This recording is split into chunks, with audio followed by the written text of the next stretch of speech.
siyang kalawang, pero hindi naman siya entitled na kalawangan kasi siya ay stainless. Then, eto na po naman si husband sa kanyang, para siyang nasa, parang tawag dito, parang naka-call center, may booth. Ayan, ito kasi yung pinapagawang cabinet sa kanya. Ayan, for the meantime, hindi naman kasi siya yung priority pa at nasa amin pa. So, ayan, yan po yung muna yung ginagamit namin today. At siya po ay nag-e-edit ng aming mga ginawang video nung mga nakaraang araw.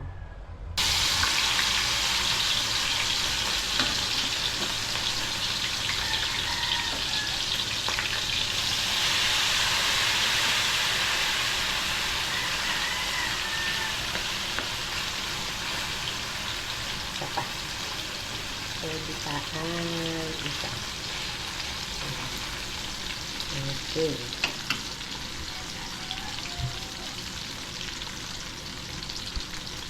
At kami nga po ay pupunta sa Linyan. Magbibisita naman po kami sa project ni husband.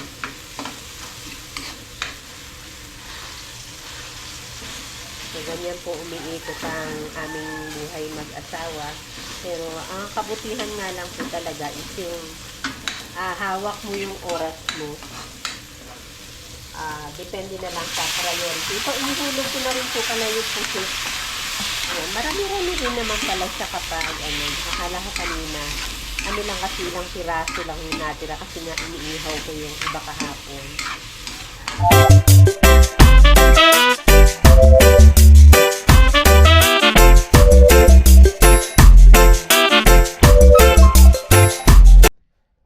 Magandang umaga po mga ka-neighbors at magandang araw po sa ating lahat for today. Eto na naman po tayo sa another topic natin, the usual. Kasi nga po after ng aming early retirement ng asawa ko, tapos kumbaga, umalis na rin po ako sa work ko. Eto na po kami sa aming daily life na nakikita nyo na rin somehow doon sa mga videos namin na napapanood nyo na. So, bago tayo mag-proceed sa ating mga activity for today, ay thank you po muna ulit sa pag-support nyo at sa pag-follow nyo thank you po ulit sa pag-follow nyo at sa pag-support nyo sa channel namin at doon po sa mga bago na napapadaan sa channel namin. Salamat din doon sa chance na naibigay nyo para ma-share namin yung mga contents ng videos namin. At sana po ay nagugustuhan nyo. Please don't forget to like and subscribe na rin po. At yung notification bell, lagi nyo pong i-turn on para kayo ay notified kapag may mga bago kaming uploads na video. Ayan. Okay, sige, proceed na po tayo. And bali, nakaimis na po ako ng bahay. Ayan, malinis na yung sahig. Nakawalis na ako. At yung iba ay, kumbaga yung may mga maraming mga nakakalat na items, ayan, iaayos ko na lang siya mamaya. Pero at least, okay na po, nakaimis na po ako dito. Nakaligpit na rin po ako. So mamaya-maya, anong oras na ngayon? Maya-maya ay magluluto na ng pananghalian. At maya-maya ay pupunta kami ng Binyan. So marami po kaming activity. Puntahan ko po muna ang aking husband sa labas.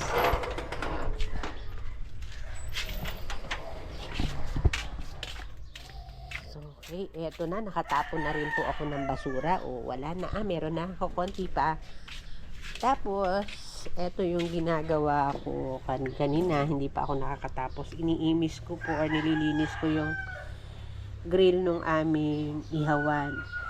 Masyado na siyang marami nang nakadikit na mga particles. So, inaayos ko. Hindi ko pa maubos yung pinaka niya. So, babalikan ko siya maya-maya. Tapos, then, eto na po naman si husband sa kanyang, para siyang nasa, parang tawag dito, parang naka-call center, may booth. Ayan, ito kasi yung pinapagawang cabinet sa kanya. Ayan, for the meantime, hindi naman kasi siya yung priority pa at nasa amin pa. So, ayan. Yan po yung muna yung ginagamit namin today. At siya po ay nag-e-edit ng aming mga ginawang video nung mga nakaraang araw. Okay.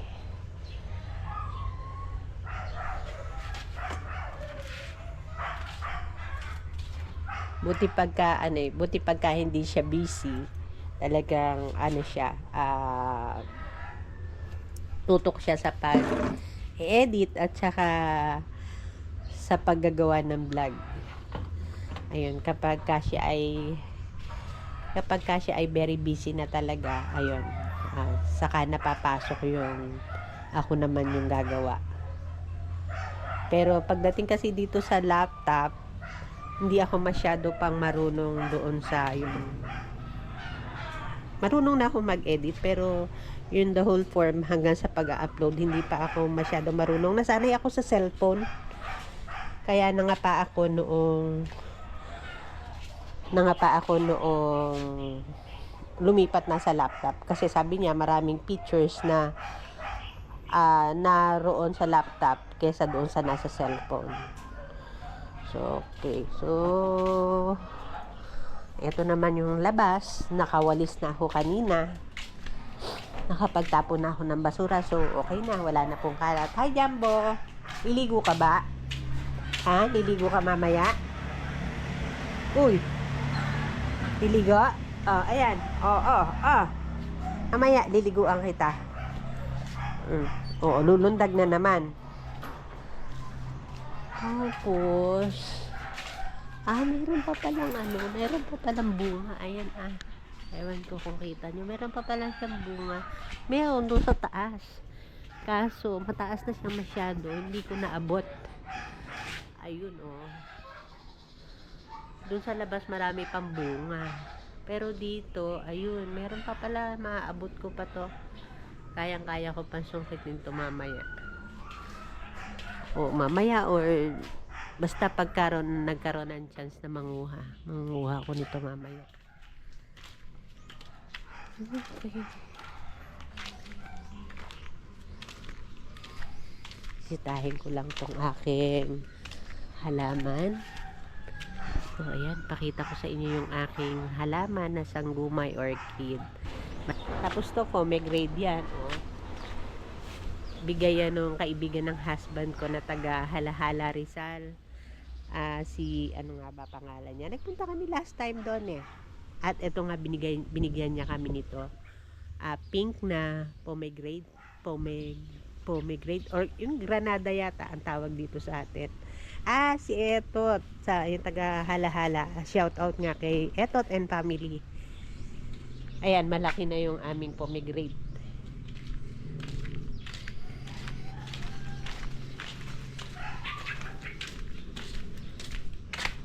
Nakatuwa, husband ko. Ayun, kikita nyo yung paa niya. Ayun, sa ilalim ng lamesa.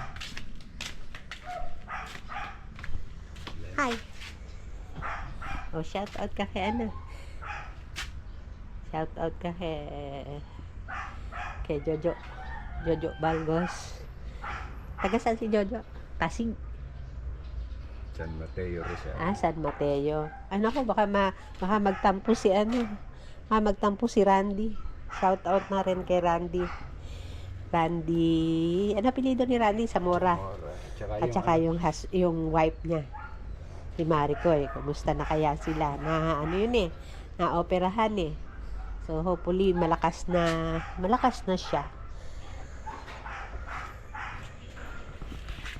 So tuloy ko muna yung paglilinis ko doon. So back ako sa inyo maya-maya. Linisin ko, ituloy ko na lang muna itong aking nililinis na ito. Ayan. Pina-sandpaper ko siya kasi hindi makuha yung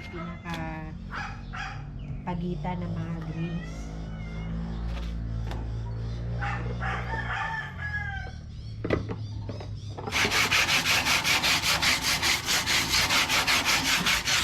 Mamaya, maalis na yung silver part, sisisilin ko na siya para hindi kumapit din sa sisil ko yung mga coins na nakadikit dito. Ilinis yung mga pagitan niya. Lalo talaga nakakapit para matuloy siya kalawang, pero hindi naman siya entitled na kalawangin kasi siya ay stainless. Talagang lang siya mga particles ng mga inihaw na dumikit na ayun, dumikit na ano siya, naipon na siya sa kanya.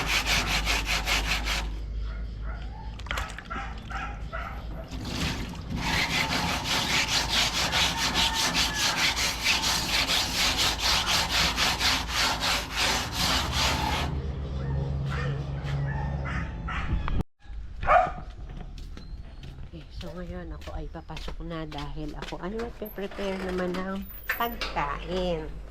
Kasi maya-maya ay darating na ang mga bata. Ayan, dadating na ang mga bata galing sa Manila dahil sila ay nag-practice ng Dragon Boat. Walang pasok yung isa. Yung isa naman ay work from home. So, makaka-work pa rin siya later. So, okay, magluluto muna ako. Ang lulutuin ko ay pusit. At saka meron akong nabili na parang tawilis pero silinyasi siya. Yun kasi yung kamukha ng parang naipe-fake na parang tawilis pero siya ay silinyasi. Ayan, ipiprito ko siya na parang lutong tawilis. Tapos ito may konti akong pusit, i-adobo ko na lang. Gaya ko sana ay maggulay pero meron nga po kasi pinat ko konti pala pusit ko. Ayan, may pusit naman. So, sabi ko, pusit na lang. At saka itong piniritong silinyasi. Ayan na. So, okay. Balkan ko uli kayo maya-maya. So, ayan. Gagayatin ko na ang pusit. I-prepare ko na siya para maya-maya ay mailuluto ko na siya. Ito pinaka-favorite ko na bahagi ng pusit. Yan, itong pinakapakpak niya sa likod. Ewan ko, pero natitrill ako sa kanya na kapag kakain, gusto ko yan. Tinitiklap ko siya, papaganyan. Tapos, isasawsaw ko sa toyo na may kalamansi. Ay, kasarap. Or kahit na anong luto niya, basta gusto ko yan. Yan yung bahagi na yan. Yan. Okay. Yummy na po ulit. Okay, eto po, mag-start na po ako ng pagluto ng aming puset, adobo puset. Konting mantika lang po. Sa nga naman yung masyadong madami. So, mainit na yan. So, igisa ko na lang po yung bawang. Sabay-sabayin ko na bawang, sibuyas, luya. Ayan. Ayan na po. Igisa ko na. Katamtaman lang na apoy para hindi naman siya napakabilis na yung almost parang masusunog siya. Ang kailangan kasi natin is yung makuha natin yung kanyang aroma, yung kanyang lasa. So, medium high lang po yung ating apoy. Kakapiraso na yung luya ko, naubos ko kasi kahapon gawa ng ilagay ko sa inihaw na pusit. So ngayon, adobong pusit na, puro pusit. So konti kasi yung isda na dala nung maglalako kahapon.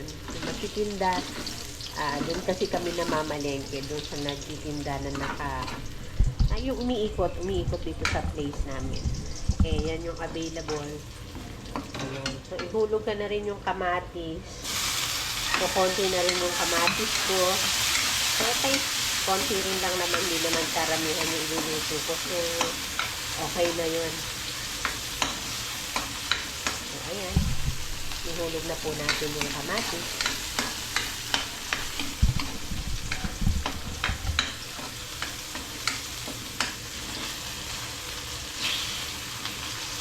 Maaga akong nagluto kasi before lunch, darating yung mga anak ko. So, at kami naman, after ng lunch, maka-lunch lang, mas maagang mag-lunch. After nga kami makakain, ay di kami ay mag-aayos-ayos na at kami nga po ay pupunta sa Binyan. Magbibisita naman po kami sa project ni husband.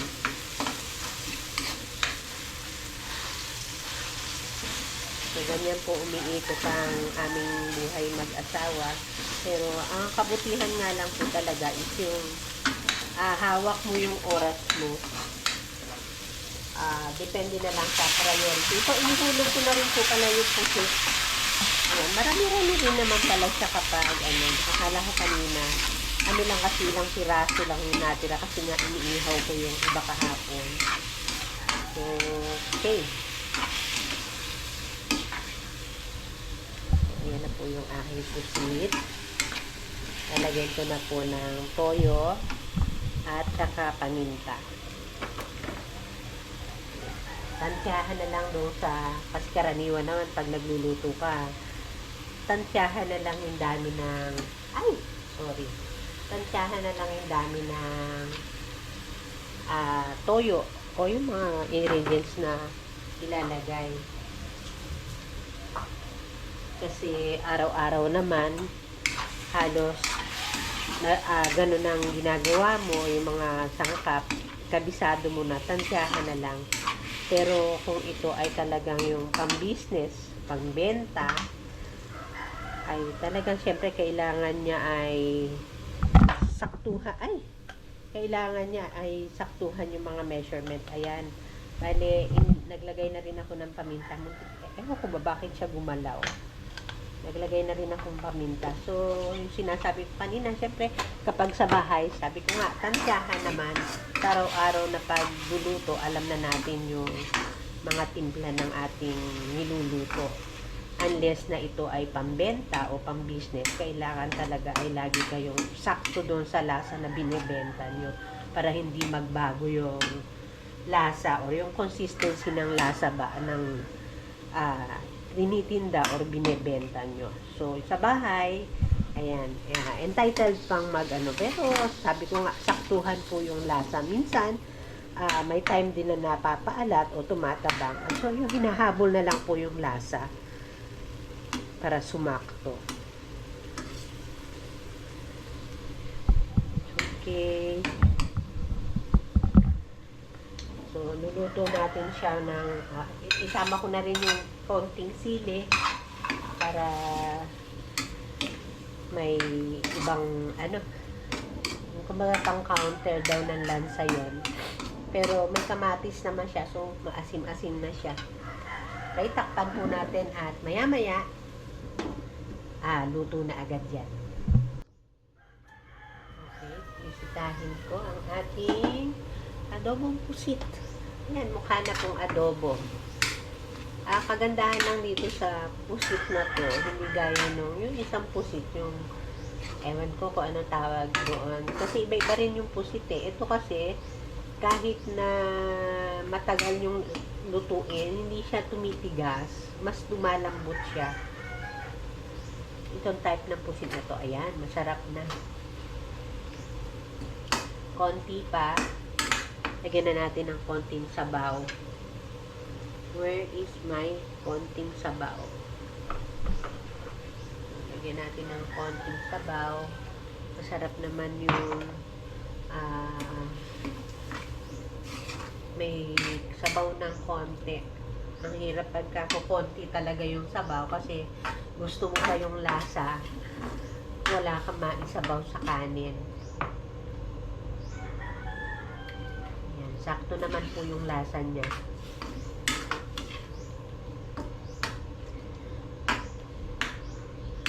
Dagdagan ko pang konti. Yan. Okay. So, takipan po natin uli. Mga ilang minuto na lang. Mga 2 minutes, okay na po siya. Okay, okay na siguro to. Ilang minuto na. Nakalipas na po ang 3 minutes. So, after 3 minutes ay luto na po ang ating adobong pusit. Ayan. Masarap. Masarap na po ako magluto ngayon. Dati hindi. Binuhat na yung sariling bango. Patayin ko na yung kalan.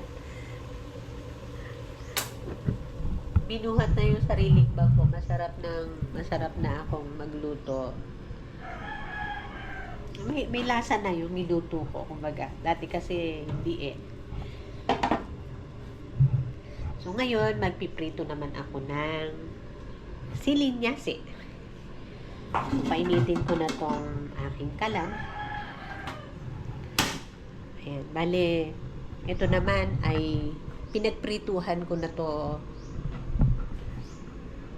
So, bali ito, pinagprituhan ko to kanina ng isda. So, dito na rin lang ako magluluto. Okay, ayan.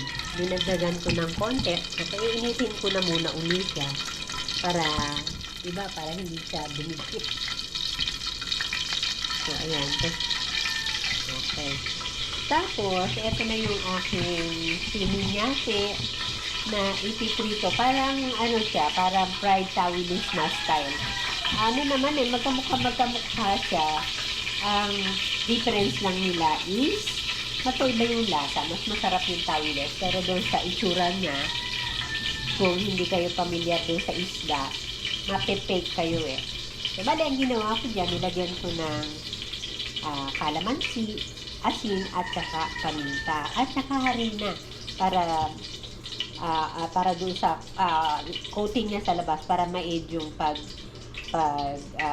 yung pagiging malutong niya, yung pagiging crispy niya. So, ngayon, ito, magpiprito naman ako nito isda. Ayan. Init na po yung ating kawali. So, pwede na siya.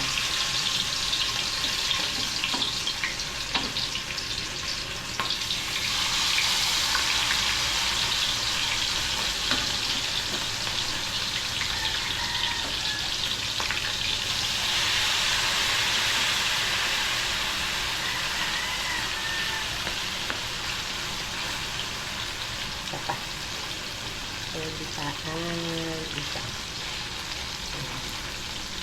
Okay.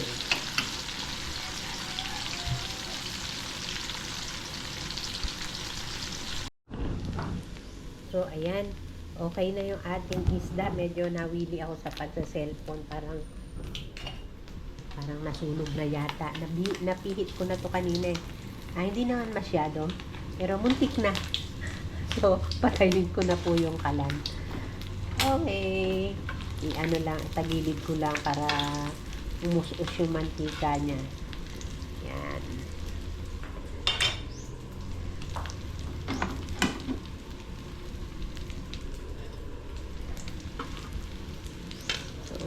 Okay. So, luto na ang aking isda. Luto na rin yung aking pusit. Luto na yung ating tanghalian. So, waiting na lang para sa mga bata at maya-maya ay syempre kami ay gagayak na, liligo-ligo na. Ayan. Pagkakain, sibat na po kami.